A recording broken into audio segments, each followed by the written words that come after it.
murena. Baibulina bezulu. Oh, baibulina bezulu.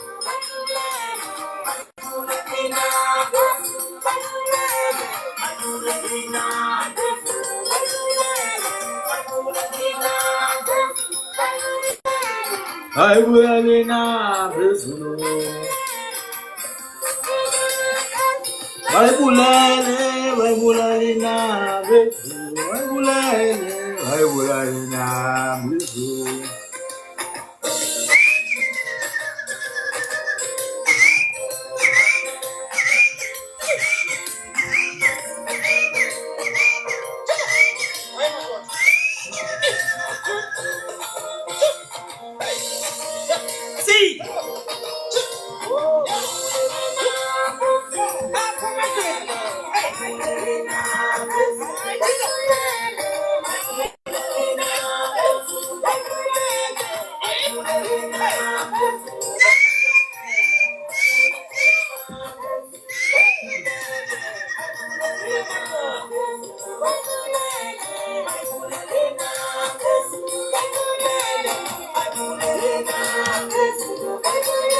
Oh, baibulina bezulu.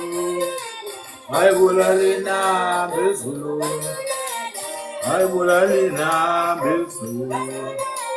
Baibulina bezulu. Oh, baibulina bezulu. Oh, botani siyanibulisa. Ninjani? I did say I'm coming back. Today is Nelson Mandela Day. I just realized now it's Mandela Day, and I thought, because I'm going to be talking about the wars of resistance. There's about 19 wars in the Cape alone. 19 wars that I'm going to talk about. But not just in the Cape alone. There are wars that took place in the Free State. There are wars that took place in Lesotho. There are wars that took place in the Northern Cape. But we're going to start in the Cape where the colonizer landed. I'm going to start about those wars. But today, because it's Mandela Day, I want to talk about the Mandelas before the Mandela we know.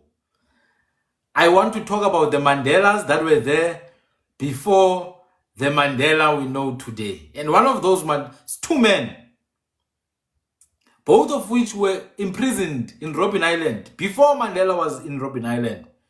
The first one in the 1600s. The second one in the 1800s. This is the man you can see right here. Unqele, uMakhanda, uCweha madoda, uGqarha uVambane, uHlahla elagawulwa larhuqwa. Umfazi onebele elide elincela phesheya encelisa ngaphesheya komlambo. Unqele kaMakhanda. I'm going to talk about this, the Mandela before the Mandela that we know. But because it's Mandela Day, I want to play another song. I remember as a child when we had traditional ceremonies, because we are Batswanings, ngamamfene. Hey, one of the men would stand up at it. Amamfene haibulalina bezulu. Amamfene haibulalina bezulu. Haibulalina bezulu. Amamfene haibulalina bezulu.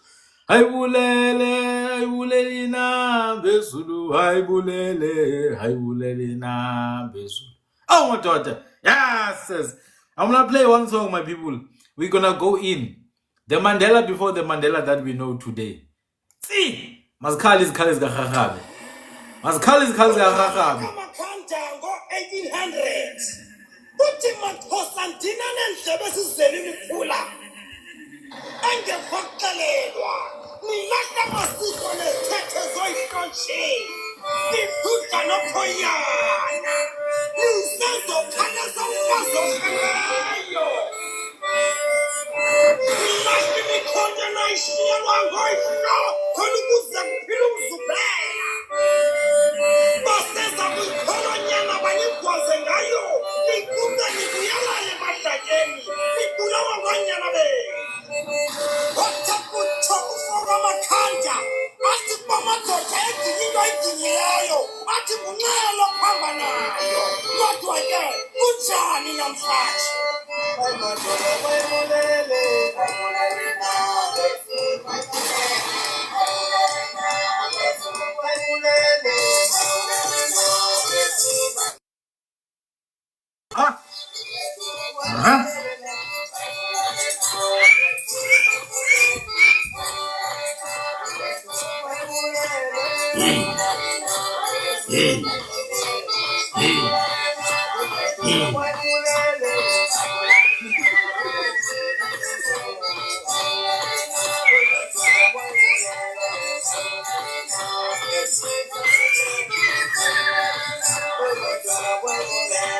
Ayulalina bezu, ayulala, ayulalina bezu, ayulalina bezu, ayulele, ayulalina.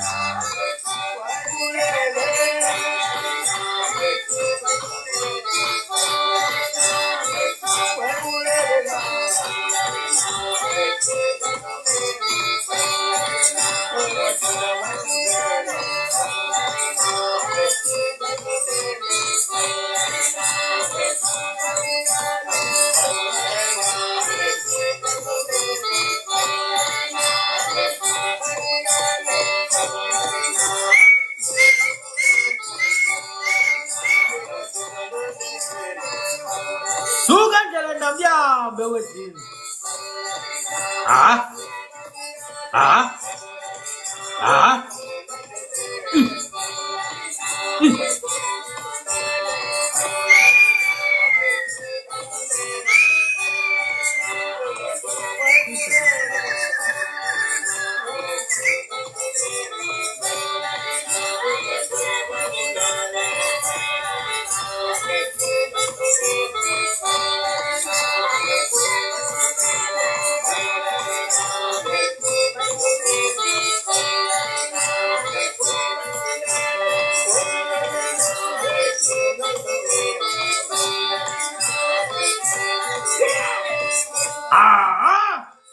Akali zahaha bemadoda.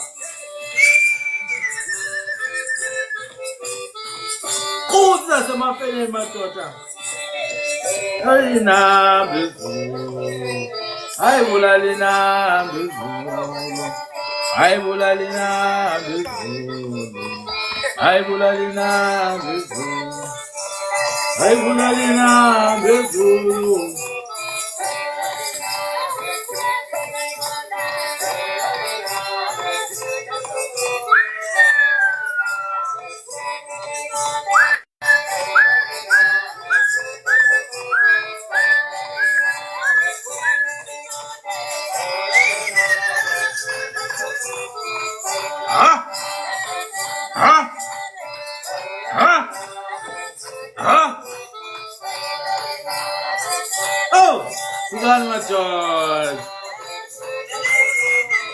I think someday we're gonna have a night vigil.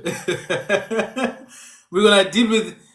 I will give you guys an experience of an all-night ceremony, a full all-night experience. What do you think, Brother Limakara?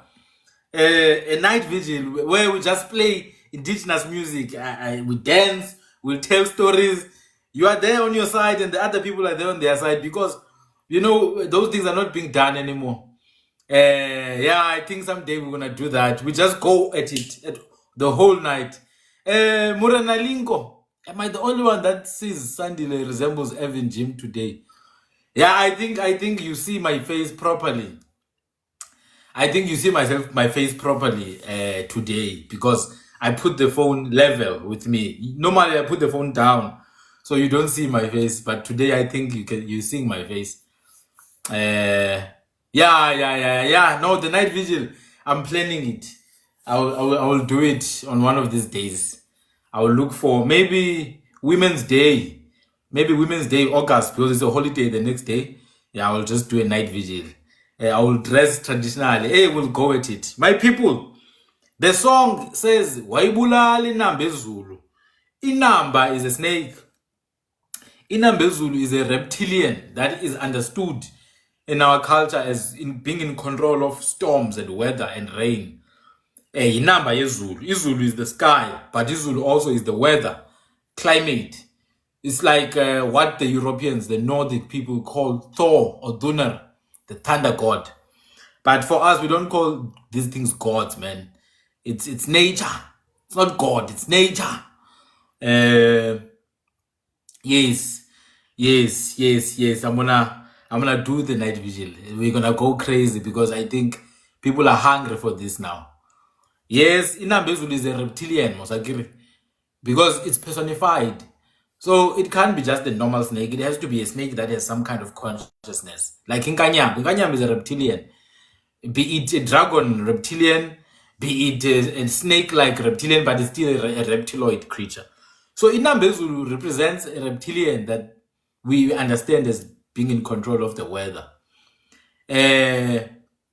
So City bayibulele inambezulu, bayibulele inambezulu, which means you've killed the diet, the entity of the sky. We say this when we are praising someone of having done something strong, something powerful. But this song in the beginning talks about Unele Makhanda. Who is this man that you see behind me? Unele. He was a healer. He was a diviner, a Gihab. He was what we call Ikamagu. Ikamagu is a high-level Sangoma. You see, there's orders in these things. Ikamagu is a high-level Sangoma. It's not the same as a Sanusi. Ikamagu is the one who's literally the high, like a priest of some sort. We call them Ikamagu or Amakamagu. In fact, if you go to Kwekwe Goab or Nama, they will say they have a word for something similar. Kamagu and Kayao or Kayao. Kamagu and Kayao, which means Ikamagu and Abahlekazi. Kayao means Umhlekazi, which is interesting because we still use the same word for people like Ngele. Ngele was a seer, Ngele was a diviner, Ngele was a war doctor. Now, a war doctor is the highest ranking because this is someone who advises the king on war. That was Ngele. Before the armies go to fight, they need to pass through Ngele, and he needs to doctor them. So, this is Ngele.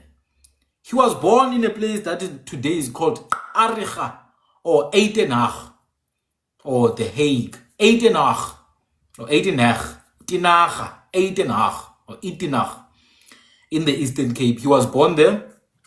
Now, I'm gonna get into the story of Ngele, but I thought I would maybe explain the song because sometimes you don't understand the context of these songs. Iti waibulali nambezulu. He killed the sky dragon. He killed it. I felt inside. That is an honor, basically. That is an honor that is given to Ngele Makanda. He led a lot of battles. He led a lot of campaigns against the European invading forces. This is not the first war of resistance. I will talk about the first war of resistance some other day, but today, because it's Mandela Day, I thought I would touch on the history of Ngele. Simply because Ngele was from the Eastern Cape and Ngele was imprisoned on Robben Island. Way before Mandela. Way before Mandela. Completely different generation. So, who is Ngele? But before that, music, people don't understand. People don't understand the power of music, the power of song. When I was at university, I used to watch some of these videos of these conspiracy theorists, and I learned that these people are so touched by these songs known as Amagwijo. Abelungu are so touched by those songs, like they are scared of those songs. That's why they don't like the chanting. They call it chanting or what. He was imprisoned on Robben Island in the 1800s. I mean, he died escaping Robben Island, actually. But I'll get on the story. Ngele was imprisoned in Robben Island in the 1800s. He died while trying to escape. They killed the guards there. Then they took the boats. He was not alone. He had another group of people. But I'll get into the details. He died in Cape Town, in what we call today Big Bay or Strand. He died there. And this is also why they named Edenach, actually. No, Grahamstown. They named Grahamstown Makanda because his name was Makanda. Now, Unele was a son of two people. Was a son of a man called Gwala. The man was from the Twecha clan, which is interesting because the song I was playing is a song that is sung by a man from the Twecha clan as well. Unele was from the Twecha clan. Thank you everyone for the gifts. The Twecha clan, you find them in numbers amongst the Mpondomise and amongst Amampond, and even amongst the Makhosa these days.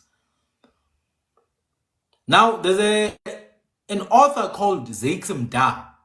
He comes from the same clan. No, his mother comes from the same clan. Amakwecha, the Gacha people. Gacha means hyena, also means big shoulders. I mean, look at the body of a hyena, you're gonna know. So his biological father is Umkwecha. Now, his mother was Gunukwa from the Kwe kingdom of Amagunukwa, or the Kwe paramounts of Amagunukwa. So he was Gunukwa on his mother's side, he was Twecha on his father's side. Twecha, the mother of Zeksimda, is Twecha. And Zeksimda wrote a piece about the heritage of his mother, Amakwecha. And he clearly stated it expressly that they are Kwe. And yes, they are Kwe who are amongst the Mpondomise. So they are Mpondomise Kwe and Mpondo Kwe.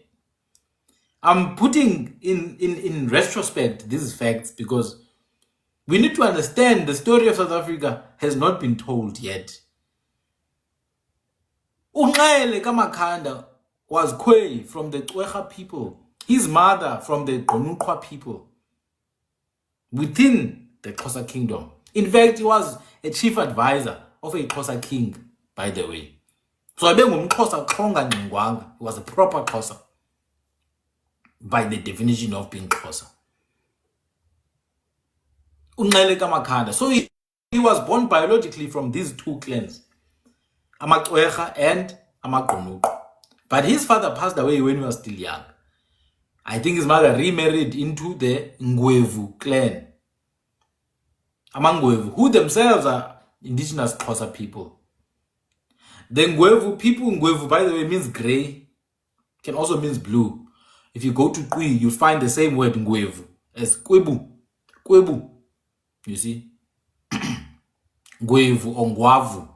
Kwebu or Kwabu. Without the suffix bu, you have Kwa or Ngwa or Gwa, which is literally the name Iligwa or Likwa, the Vaal River, which is the Grey River. So Ngwevu means grey, Vaal River, Grey River, Likwa or Kwa, grey blue waters. I'm just giving you the backstory of Unele. He was born Makwechin, like Makonuk. Then the father passed away, the mother was married into Mangwevi. Then they moved now. He actually grew up in the Gunukwa way of life. He was raised by Gunukwa people. If you know anything about Gunukwa, about Twanje generally, these people are powerful in herbs and rainmaking. It's a traditional indigenous thing that we know. When it comes to herbs and rainmaking, some of us hold strong power and command. Think about the song I was playing, Inamba Yezulu, the rain entity. In fact, to this day, my people there in southern Lesotho, they still say, Ivula Maine. Ivula Maine. It's a motto amongst my people. Those who still maintain their old way of life. The rain, let it come. Because we're rain-making people, you know. We are rain-making people. That's why some of my people say, asitalwa kufati. Sithokiye elphasini satoko sidzizinini ethabeni. We are not born by a woman. We came from the sky and fell upon the mountain or upon the earth. Because we are rain people. Generally. So that's why that is in reference to the rain. Because the rain comes from up, it falls down. So, Unqele then was a rainmaker, a war doctor. Must understand, ebeli Qamaku. And as Iqamaku, a practicing Qamaku, he can't use the normal name he was given at birth. He had to have a new name of Ubu Qamaku. Anyone who knows about indigenous traditions, when you enter a new stage, you get a new name. When you get initiated into whatever, you get a new name. A young man, new name. Young girl into womanhood, new name. A doctor, traditional indigenous doctor, is meant to get a new name. So even this man called Makanda, when he became an indigenous war practitioner, war doctor, rainmaker, he was given the name Ele or Kare. Ngele means the left-handed one or lefty. Ngele. Oh, this is why the Dutch called him Links. Links means left in Dutch or even Afrikaans. They literally called him Links, translating the name Ngele. His name was Ngele. He grew up amongst the Qunukwa.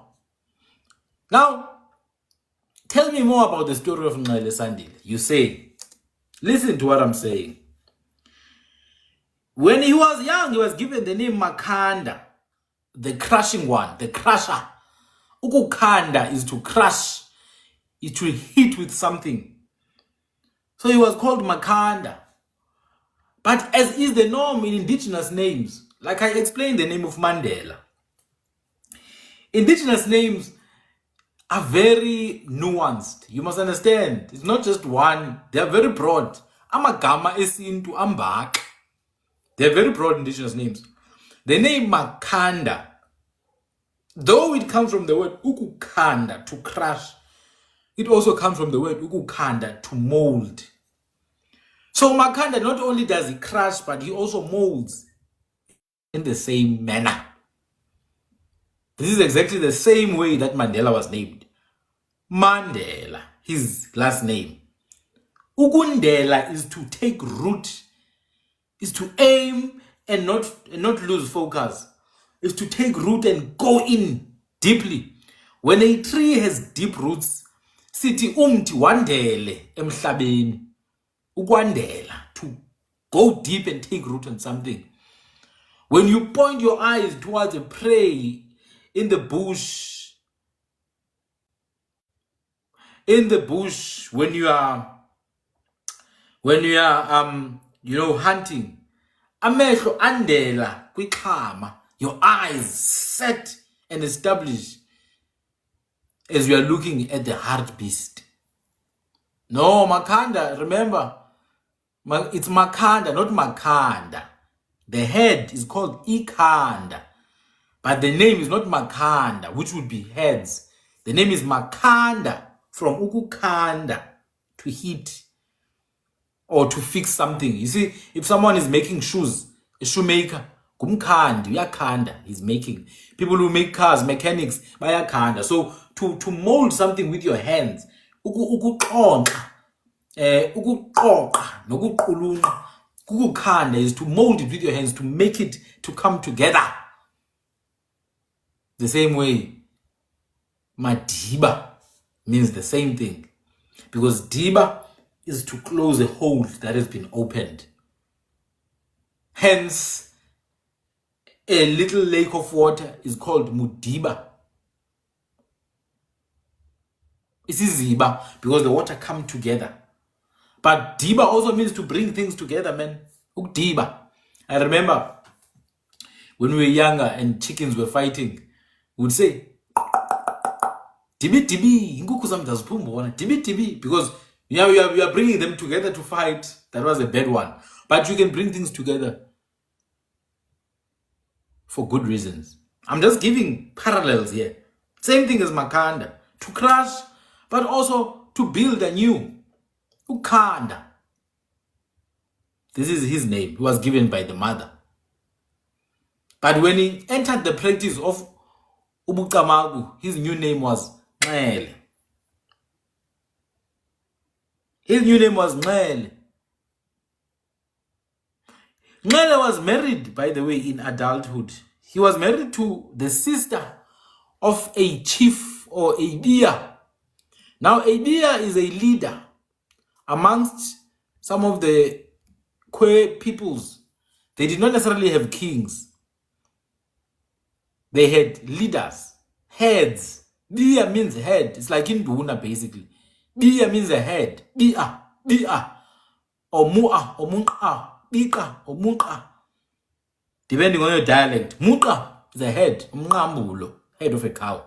Bia or Bika is a head. So he was married to a sister of a head of a branch of the Gunukwa people. Remember, his mother was Gunukwa and his wife was Gunukwa. The sister of a man called Hans Trumpeter. You see, this is a fort there in Eastern Cape. It's a fort there in Eastern Cape. It's called Trumpeter's Drift. Trumpeter's Drift. It's named after Hans Trumpeter, the leader. The sister of this leader was the wife of Makanda. They were all in jail together, these people, in Robben Island. Now, Makanda, actually, he was in Robben Island by 1819. Kazimulo was asking when he was in Robben Island. 1819, Makanda was already in Robben Island. 99 years before Mandela was even born, Makanda was in Robben Island. That is 4 generations before Mandela. He was already arrested in Robben Island. And I'm mentioning Mandela because it's Mandela's day. 99 years before the birth of Mandela, Makanda is in Robben Island. Now, there's a reverend called John Campbell who goes to Robben Island in 1819 to meet Makanda. And he said in his description, I quote, "We found Lynx a fine figure of a man, measuring 6 feet 2 inches in height. He had many marks of old cuts or wounds on different parts of his body, especially behind his shoulders. He had a kind of tattooing in the form of a cross under his breast." So Reverend John Campbell went to Robben Island 1819 to meet this gentleman. He says he was fine. He was a fine figure of a man. Basically, he was well built, good looking, and 6 foot 2. 6 feet 2 inches tall. And he had wounds on his back. Wounds, because they were busy murdering him there in Robben Island. But Makanda was not this. He was not this, one-dimensional man. I will explain why he was in Robben Island. That's why I'm paralleling him with Mandela. In fact, Makanda had been met by many, many other Europeans. There was a European missionary called Johannes van de Kemp. His Xhosa name was Inyengane. He also met Makanda on multiple occasions, Johannes van de Kemp.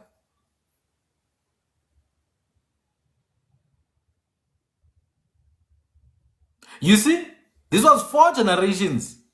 Liema. Thank you, Brother Makara. This was 4 generations ago, before Mandela was even born, or his grandfather. So this would have been the great-great-grandfather of Mandela's time. Makanda had met with Nyengane, Johan van de Kemp. He would have met with A. van der Lingen and John Campbell, all these reverends who used to visit these fighters. So he had been imprisoned there in Robben Island, along with his brother-in-law, Hans Trompeter, the Bia of the Gonukwa people, whose sister he married. The Bia, Hans Trompeter, and also his right-hand man, the resistor, Kai Bia, David Steerman, which is the name he used, the Dutch name he used. So David Steerman, you would know this name from the airport of Gqeberha now. Hans Trompeter, which is a name that is the name of Trompeter's Drift today. And Makanda, which is the name of Grahamstown today. All these three men were arrested at the same time in Robben Island. All three of them. Hans Trompeter, you would know there's a fort called Trompeter's Drift. David Steerman, there's an airport called David Steerman Airport in Gqeberha. Makanda, there's a town in former Grahamstown called Makanda. All three of them were arrested at the same time. But not just the three of them, 30 other prisoners were, not just 30 others, actually, maybe it was even hundreds at that time. Maybe it was even hundreds or not, maybe 1,000. The crazy thing is that these are not just normal prisoners. These are royals, man, that are being arrested because they are said to be rebels. Anyway, after the arrest of Makanda, him and 30 others escaped from Robben Island in 1820. They escaped in 1820, 98 years before the birth of Mandela. They had an armed uprising inside the prison. The escape boat that carried Makanda unfortunately capsized.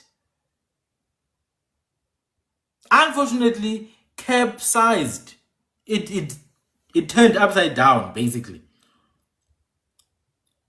And Makanda drowned as the other men were escaping. He was drowned by waves just off of Blobekstrand in Cape Town. Just off of Blobekstrand in Cape Town, near what is now Big Bay today. It is said that he clung to a rock until he was dragged underwater, shouting encouragement to the other escapees that they should swim to freedom.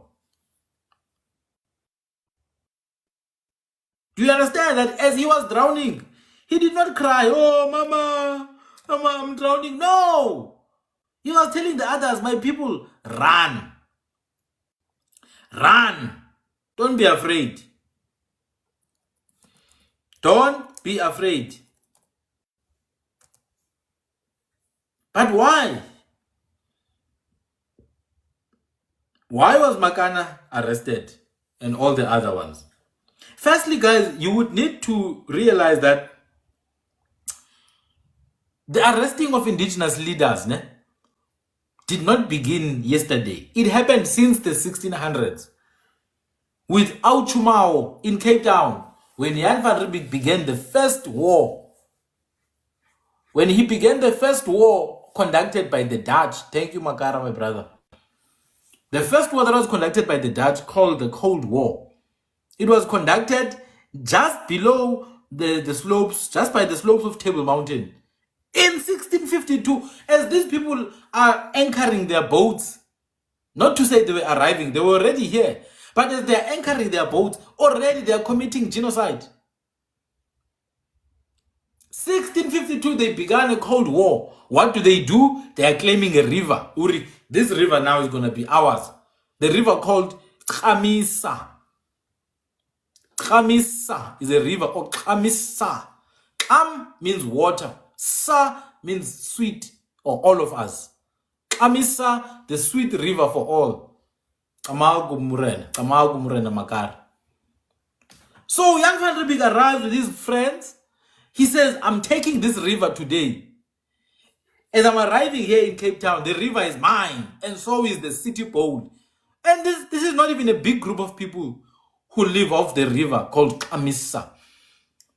This is maybe 35 people, one man and his family, a man called Auchumao and his family, his nieces, his children, their wives. They take the river, they're like, you're no longer going to use this river now. I'm building a fort. To this day, that river cannot be found inside the CBD of Cape Town. It's underground. To this day, what is this? The castle that they built still stands. Not only did they take the river, after that, they said nobody's going to trade with the boats that are coming now. We are in charge of the trade, which means you don't have any economic power, any economic independence. You have no economic independence. You have no ability to supply water for your people. You have to come through me in your own land. Then for the next 35 years after that, 70% of the population of whatever was Cape Town at that time was already gone. Within 30 years, do you understand? 30 years is one generation to wipe off 70% of the population of a place. It did not take 400 years. It took 30 years. They came with diseases. They came with infestations. They came with parasites. They came with G-side, which in 30 years, people had to run for their lives. They came with slaves from West Africa, from Central Africa, from East Africa, from Asia. At some point, the slaves even outnumbered them in that so-called Cape Town. And the slaves were more skilled than them. And the slaves joined together with the same people, the remaining 30% of people who were there. They joined together, they became a community of people called, at that time, they were called Afrikaners, the first African descendants. Now the crazy thing, within those same Afrikaners, some mixed with Europeans. So there were two distinct groups of mixed race people now. The collaborators and the resistors. Two distinct groups, the collaborators and the resistors. And to this day, it's still like that. There are those who collaborated and will still collaborate to this day to destroy the indigenous people, you and me, you and I. In Cape Town, there were two distinct groups. One group became collaborators to crimes against humanity, against their own ancestors, committed by their other ancestors. They would hunt down babies, crush their heads, split brains, splash them to the ground.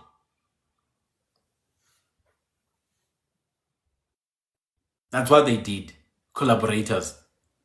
Some of them, it's still in their blood to this day. And collaborators did not just occur then. Even during the struggle, there were still collaborators in the ranks of these so-called liberation movements. Even to this day, inside parliament, collaborators are there and they benefit from the wealth of this country, whilst the people hunger and thirst for freedom and comfort. When Nxele warned the people said, "Kunxele ophambanayo." They said, "Nxele, you've lost it." When he told them that we have to take arms and fight for what is ours, they said, "Nxele, you have lost it, my brother." Just like they still do to this day. No, we are a rainbow nation, guys. Get alive. They said, "Nxele, you are losing my mind. What are you talking about? Can't you see we are drunk? Can't you see we are enjoying life here? This mkomboti is nice. Let me have some more mkomboti there. This Nxele boy is being too serious. Get a life, Nxele." Thank you, my people. If you think groove is a new thing, you don't know what you're talking about. There was groove in the 1600s. When the Dutch arrived, some of our people were busy with groove when they were being warned that ilizwe liyafa. Bathi ngophamba nayo.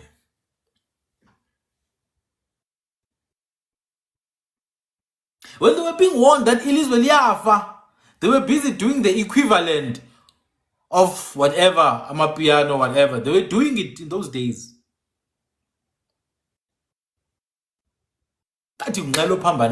Oh, ayibulali na bezulu. Let me play this song again. I need to. Because you don't understand the words that Umfoka Makhanda, when he was warning them, they said, you are the one who has lost your mind. You are the one who has lost your mind.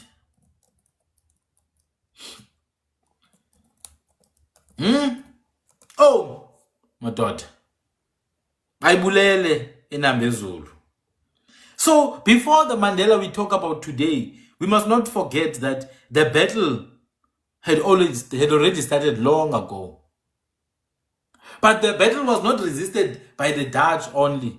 It was not resisted by the English only. The battle was not intercepted by the Germans and the French who were here, or the Jews who were leading some of these expeditions to our lands. Because some of the commanders were Jews. The battle was being intercepted by our own within our ranks, starting from that bloody Cape Town and that bloody Delagoa Bay in Mozambique.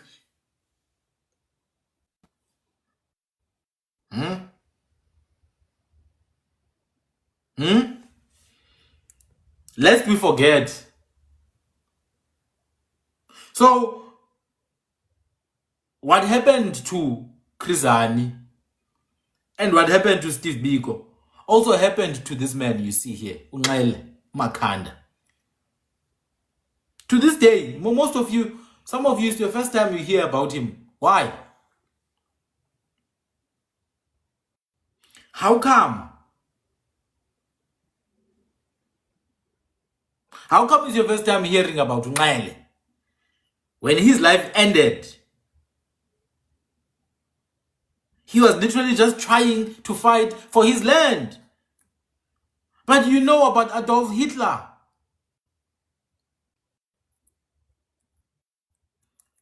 But they teach you about Karl Marx. That Jewish guy called Karl Marx, they will teach you about him. Unfortunately, Marxism is not going to help you. If it were going to help you, you should be fine by now. Marxism is not what's going to help you.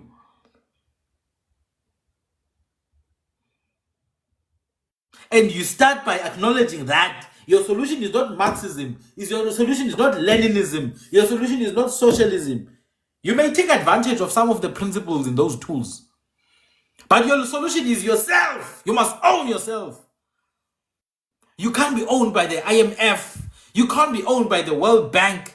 You can't be owned by the World Economic Forum. You can't be owned by South African Reserve Bank. You can't be owned by the Republic of South Africa. You need to own yourself. And this is what these men were fighting for. Their right of being, their divine existence.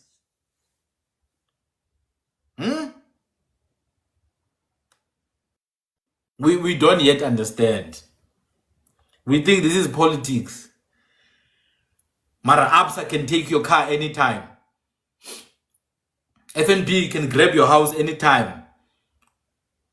If you don't bow down to your manager at work, you lose that bloody salary. And your kids will be homeless. What life is that? In your own land. Ayini, guys. When he was warning them. Listen to this. Makhanda ngo-1800 uthi maxhosanthina neendlebe sizele imiphula angefaxelelwa nilahla amasiko nezithethe zoyihlontshe nidludla nophoyana nisezokhalisa umfazi ofeleyo nilahla imikhonto nayishiyelwa ngoyihlo khona ukuze kuphile umzuphela baseza kuyikholonyana banigwaze ngayo nikunga nibuyelele emadlatyeni nibulawa ngonyana benu wathakutsho ufoka Makhanda athi kwamadoda eginye into ayiginyileyo athi ngunxelo phamba nayo kodwa ke kunjani namhlanje madoda wayibulele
Ow!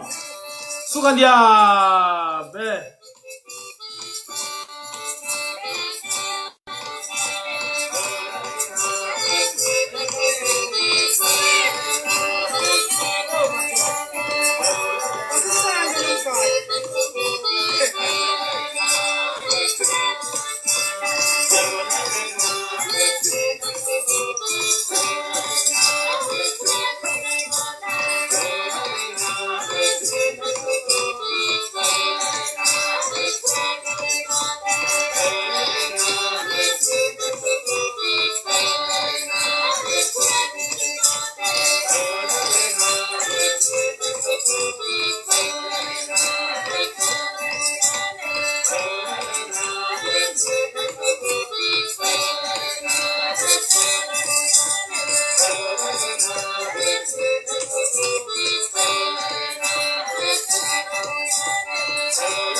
There you have it, my people. There you have it. There you have it. It's important for me that these songs, I play them when I feel like playing them. Because, you see, men have lost their lives fighting for a cause that doesn't seem to realize. Fighting for a cause that doesn't seem to materialize. Why? Why do we keep on seeing the exact same thing? Men losing their lives. Be it Steve Biko, Kamela, Unokwindla, Uncancashe, Uhelushe, umalamba yendle, umalamba ayendle, umalamba edlile. Odla igulusha zamambhulu athi zizidulu zelanga. Or be it Krizani, Uchonyane madoda. Oh, why men keep losing their lives? Why do men keep losing their lives? We cannot allow this to continue. Now let's talk more about Unqele. Let's talk more about Unqele. I'm gonna run through his life a bit. He was born in Kaghiwa. The places today you see called Kariga, Eitenach. It was called Kaghiwa back in the day, based on the name of the river that passes there, Swartkop's River. These rivers that got these Africans' names, none of them are real names. Swartkop's River is Kaghiwa. Now, what happened is Makanda grew up, was born in that area. But you know, what happened is that as he learned the traditions of Amaxhosa and the leaders, he was a commoner. He was not a royal person. As a commoner, he found his way into the presence of the royal leaders and their advisors, rapidly rising to become an advisor. In fact, he became a chief as well. and a military commander. Remember, I told you Makanda was also igqirha, but not just igqirha lempi, a war doctor known as igogo. Some people say itola, but itola comes from the Afrikaans word tuor, which means witch. He was igogo. They were known as gogo or ikamagu. He learned the ways of the kings. There was one day when he was wandering, preaching to people about his prophecies. Preaching to people, he was attacked by a group of people. And as he was attacked, one chief came to rescue him. In fact, this chief was called Alanga. That is his name. He was rescued by Alanga. Alanga then went and took him to the royal chief of Amachachabe at that time, called Chief Ndlambe. Ndabanduna. And it's when he met Chief Ndlambe that his life definitely started changing. His life definitely started changing. Because there, when he got close to Chief Ndlambe, it's when he started to share his ideas. His ideas about the importance of taking up arms. His ideas about the importance of forming a force to actively resist. He shared these ideas with Inkosi Ndlambe, Chief Ndlambe, who had the power. Who had the power to make the change? Ndabanduna. And this is where now the Europeans started noticing, Huri, Ayman, this man is becoming dangerous. They thought he was a convert. I agree, he spent a lot of time with these reverends, such as Johann van de Kamp and Reverend Campbell. Anyway, a lot of his story, you know, if you ask the Europeans, they will tell you that he used to trick. He was a trickster. He tricked the people. He lied to the people. But if you ask indigenous people, they were very happy to assist him. They were very happy to go with him to battle. And now, this is the thing. Né? I'm not going to get into many other things. He was not only an unusual commoner of his time to engage as an advisor of a king.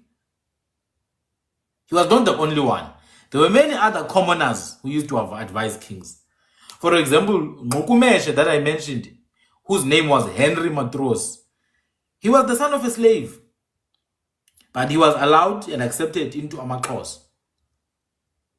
And by the way, he also rose to the rank of an advisor and a military leader. He led about 400 people in the Battle of the Walter Kloof in Ngwenga.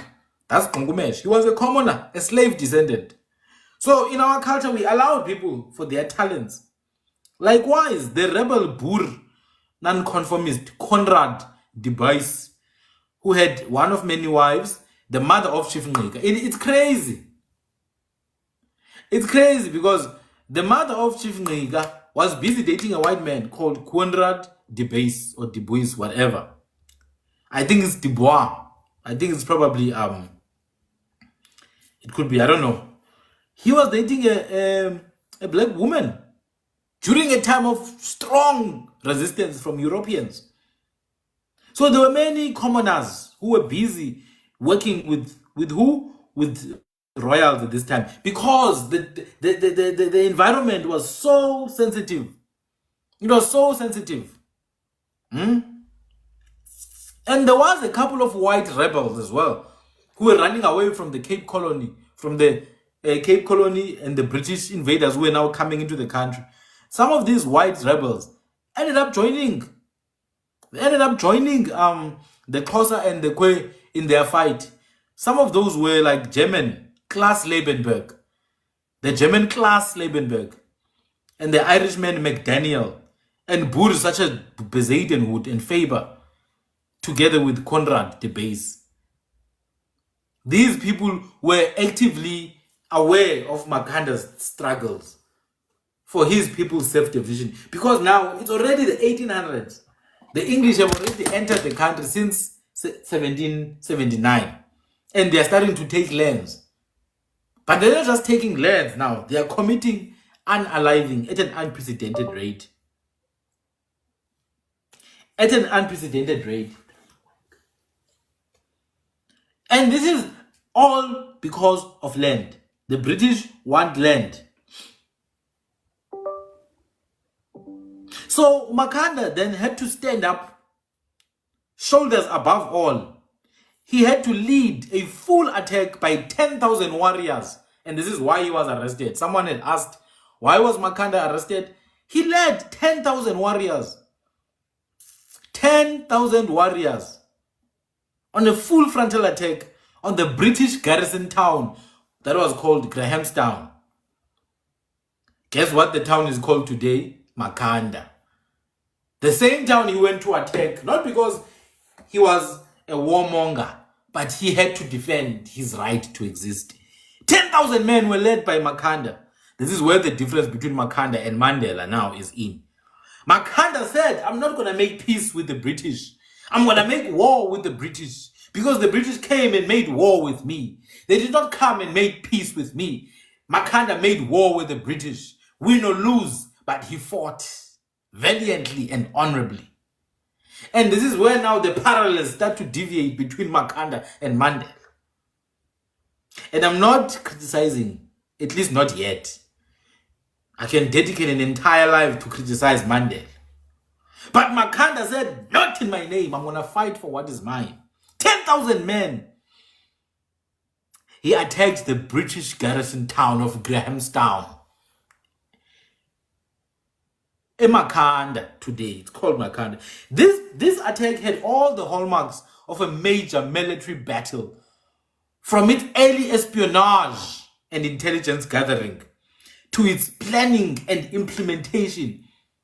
It was also very symbolic. It was a symbolic target and a military target as well. If Grahamstown had been successfully seized by the Ibutho Makanda, Amaxhosa, the course of history would have been absolutely different. Perhaps there would never have been apartheid altogether. Because if they go through Eastern Cape, the next target we know is KZN at a full scale. They would have learned better tactics now. They go KZN, they go Mpumalanga.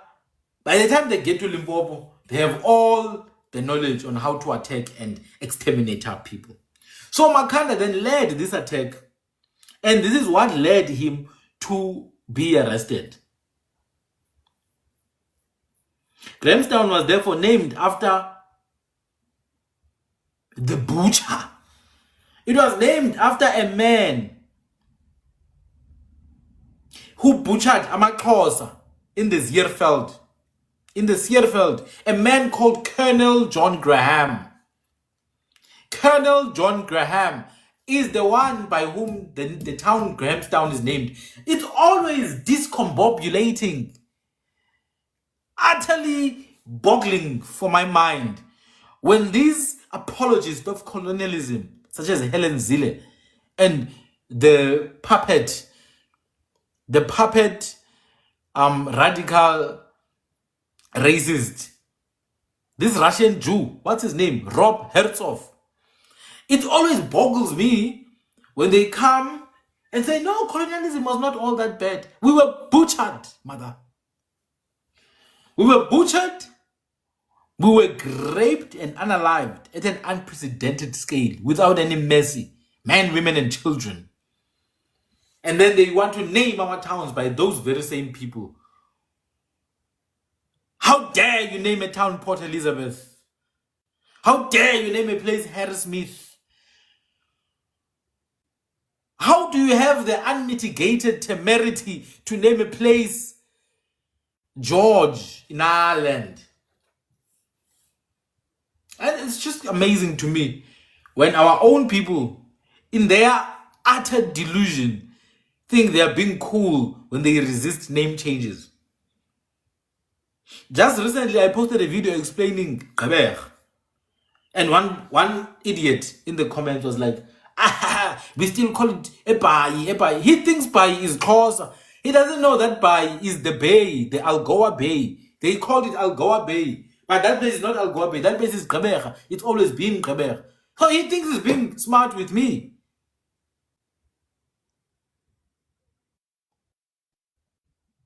Hmm? Not only do they pacify our pain, they romanticize it. Oh no, colonialism came with roads, guys. Don't worry. Now there's roads. Where? Where are the roads? Because I don't see them where my people stay. I don't see roads that were built by colonialism. The only roads I see are roads that connect port to port, railway station to railway station. I don't see roads that connect my people. The roads are there to collect resources.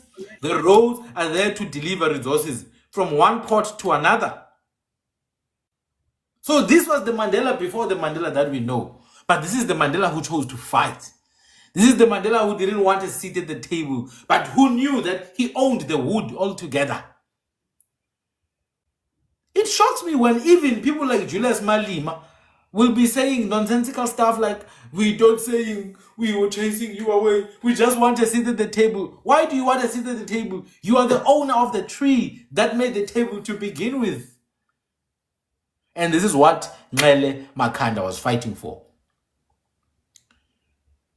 They named the place Grahamstown after Colonel John Graham, who arrived in the Sierveld in 1809. He launched a scorched earth campaign of genocide proportions in the region with gusto and great brutality. They were trying to wipe us out, but they couldn't, because we are nature. We are nature. They couldn't wipe us out. Under the orders of Lord Caledon, today there's still a town called Caledon. There's still a town called Grahamstown. There's still a town called Swellendam. Why are these towns still there? Bloody change them. Because these people were trying to wipe us out. Caledon is still a town. Under the orders of Lord Caledon, with massacre and destruction, Colonel John Graham blazed the path through the Sierveld, wiping out and pushing back all of Makhanda in his path, even those who worked on white farms. And they will tell you, no, the Xhosas were never here. No, you chased them out, mother. You chased them out with explosives. The orders were given to shoot any Xhosa person on sight, and by 1812, John Graham had succeeded. Where each of the previous 3 frontier conflicts with the Dutch had led to a failure by the authorities to halt expulsion, but John Graham succeeded to chase away Xhosa from the Sierveld, which they still claim to this day as their land. Places like Swellendam, Grahamstown, even Stellenbosch, those are grave sites. Those are not some modern towns. Those are grave sites. Those are grave sites. Dig underground, you'll see. So the Battle of Grahamstown is why Makanda was taken to Robben Island. They call it the Battle of Grahamstown. He gathered people with the blessing of Ndlambe, the chief of Amaxhosa, Amachachab. He gathered people to go and fight for the land. And fight they did. Fight they did. The campaign was not as successful as people think. But I think the campaign was successful. Because people knew that, look, we can organize. We can organize. We can fight. We can win at some point. Under the blessing of King Ndlambe. He was called Ndlambe, but his place name was Ndabanduna. Ndabanduna. Unotyelwe ngeva. Ubhasho sequkashe. Uhlumisa ameva abuya mhlabe. Usigenga ngamkhonto ezibukweni. Usoziqhitsiqhitsi ukusinga esangweni. Lirharhabe ngurharhabe njengowasemaRharhabeni. Ngundabanduna wakwaRharhabe. Isilo esibambele ungqika. Imfolo lenduku yakho mkhulu. Isilo esibuzwa komkhulu ukuba sizalwa khona. Ugabula ukhula. Ndabanduna. That was the king. That was the king at the time of the Battle of Grahamstown. Dlambe and his people, Amakos, were impoverished now because the Scorched Earth campaign by Colonel Grahamstown, by Colonel Graham, had driven out of the Zeerveld to the east of the Fish River to become completely reliant on King Nig. Do you understand that when you remove people from land, you remove people from wealth? When you remove people from land, you remove people from independence. When you remove people from land, you remove people from sustenance. When you remove people from land, you remove people from continuity. You're making them slaves without chains, because they will come back and beg you for food. And you will give them the food, because that was the plan in the first place, to own them. When they removed Amaxhosa from the Zeerveld through the orders of Lord Caledon and through the campaign of Colonel John Graham, both of whom towns were named, when they removed Amaxhosa there, they rendered them impoverished. They will tell you about Nongause. Oh, Nongause and the cattle killing. They don't tell you about the Scorched Earth tactics they were using. They don't tell you about the Scorched Earth tactics they were using. So, after these aggressions by the likes of John Graham, of Grahamstown, and Lord Caledon, Makanda held a mass ceremonial cleansing service and traditional slaughter of cattle at Gompo. Gompo is the name of East London. There is no East London in South Africa. We don't have East London. How can we have East London but we're in South Africa? We don't have East London. Where is West London? If we have East London, where is West London? I want to know. If we have East London, where is North London? Where is Central London? Where is South London? The place they call East London is Gompo. It's also the location that Makanda used. He held a mass cleansing ceremony. They slaughtered cattle. They went to the beach in what is now East London. But we know the name is actually Gompo. There's a rock there called Cove Rock, which is actually the proper name, Gompo. Gompo. Gompo means the thundering place. Gompo. Gompo. Because when the sea waves come and hit against the rock, it releases that thundering sound. So Makanda took the people to that rock, Gompo, which is also the name of East London, as a coastal town. He took the people to that Cove Rock to do a cleansing ceremony. Why did he do a cleansing ceremony? Well, he wanted to reconnect them with their power, strength, so that they can resist again, to empower them, to rejuvenate them. And things like this rendered him influential in the courts of the kings. Things like this rendered him influential. Now, the beginning of the battle is in January 1818. In January 1818, Major Fraser set out across the Fish River, which is Nguba, to attack Ndlambe and Abandon. But he had a rude awakening when this small commando found themselves surrounded by 2,000 Xhosa warriors, and they were moored. The colonial forces of Major Fraser in 1818 were moored by Amaxhosa. They had to run back. They ran. They will never tell you about these things. They ran. The Xhosas moored them like nobody's business. Like nobody's business. They beat them up. So to impress his superiors, Major Fraser set upon his own British allies, and robbed them of a couple of thousand head of cattle. It's crazy because the Nika people, the brothers of the Ndlambe people, were busy fraternizing with Europeans. In fact, Nika's mother was dating a European who may not necessarily have been in good terms, on good terms at that point with the British. But Ncika was an ally of Europeans. He was an ally of Europeans. His people are being killed. He's busy making alliances. Ncika. Now Ncika is the senior king here of the Khakhabe people. I don't know why he was an ally of Europeans, but this is how it happens. This is how it happens. Mmusi Maimane was not the first. Ncika was there before Mmusi Maimane. Ncika was not the first. Sweswa was there in Cape Town with Jan van Riebeeck before Ncika. They've always been there. I repeat, the collaborators have always been there.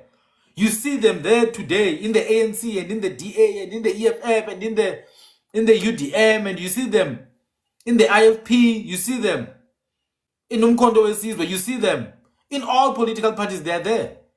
They're working as spies. They're working as, infiltrators. Ncika was one of those. Ncika was one of those. Lwaganda. That's his praise name. uLwaganda nguSothulubembe. Umphambani neengcuka zigoduka. Untloyiyo nedlwane wasemajojweni. Irhamncwa elidla umzili ukhanyela. Lisithi udliwa ngunyelenzi noma khabalekile. Lwaganda.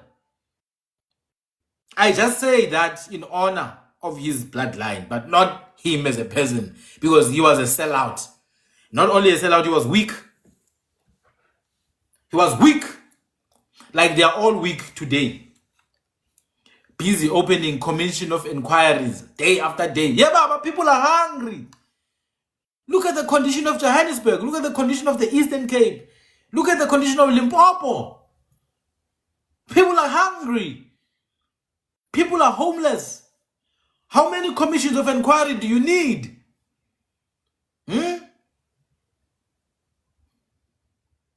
How many commissions of inquiry do you need?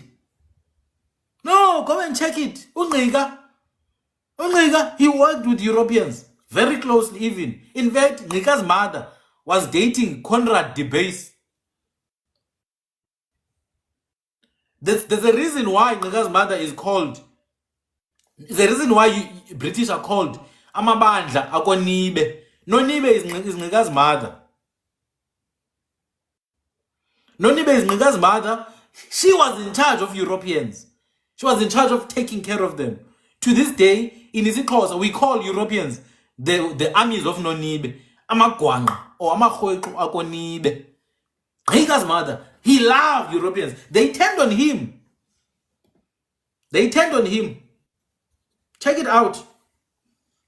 Check it out. He was an ally. Just like the Amamfengu were allies of the Cape Colony. Veltman Bikitsha was busy fighting Amaxhosa. Do you understand that the reason why Europeans won is because our people made them win? By our people, I mean from the Cape Town to Limpopo. Not just one province. In all the provinces, our people made Europeans win. The Europeans ran things because our people handed things over to them. So, when you say you're going to fight white people, you can fight white people. What are you going to do about your own people? Because it's your people who start first. What are you going to do about your people who are selling you, who are stepping you in the back every chance they get?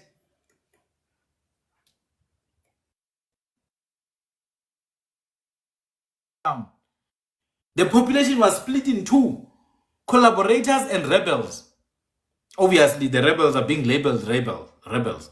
The collaborators were enjoying privileges, or what they thought were privileges, because they didn't have any real privileges. But they were enjoying privileges while their lands was being taken. In Stellenbosch, their lands were being taken. In Franschhoek, their lands were being taken. Clipperville, their lands were being taken.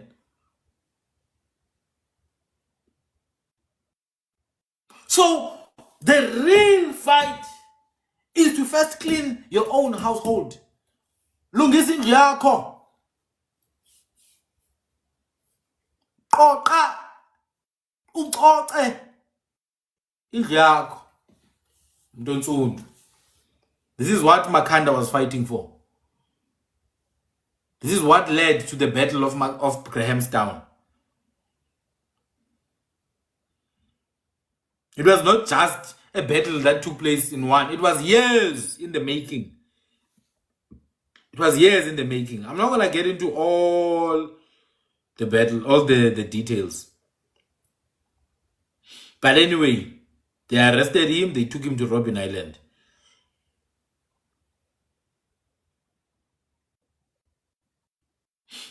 They took him to Robben Island. In 1820, there was an uprising in Robben Island.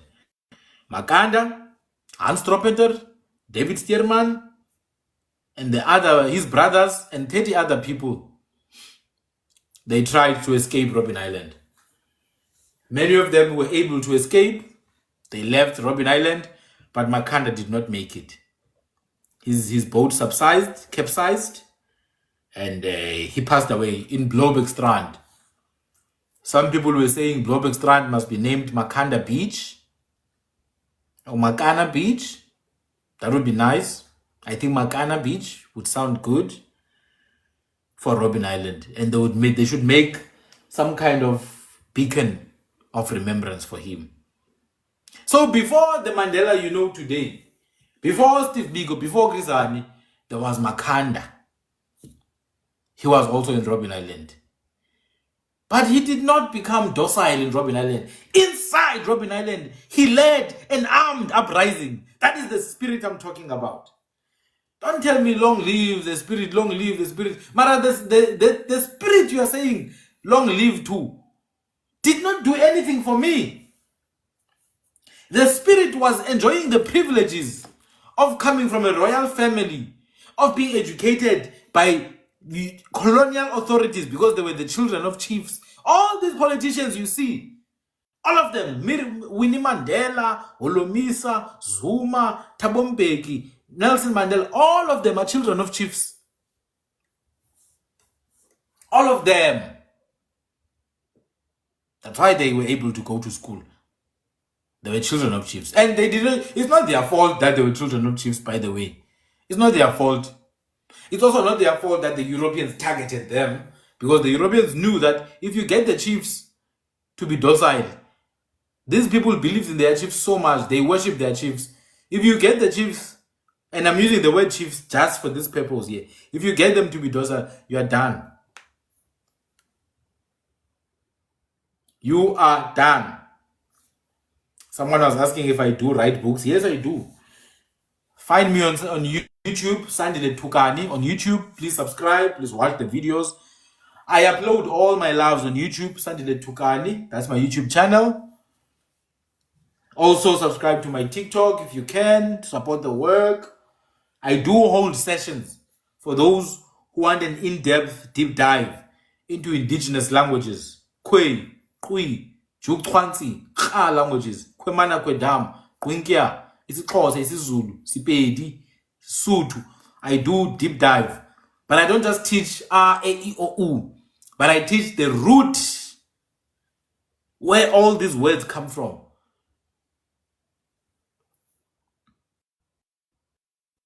So, in the spirit of the Mandela Day, I thought I should just share just a bit of noise about Makanda Ncele. Now, the next lives I'm going to do, I'll be discussing the wars of resistance from the 1500s to the latest wars. Brother Makara, talk to us. Do you want to say something?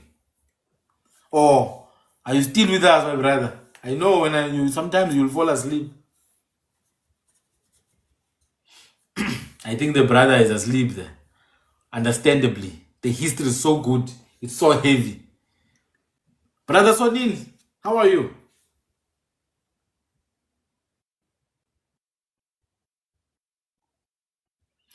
Yeah, I think maybe the two brothers are asleep. My people, thank you so much for joining. I don't want to take any longer. It's after 12. It's almost 1 a.m. Thank you so much for joining, guys. I appreciate it. I thought I should just share this. I'm going to leave you there now. I'm going to go live again today. I don't know, maybe 3 p.m. I don't know. I'll see. My name is Sandile Tukani. Thank you so much. I enjoyed it. Bye-bye.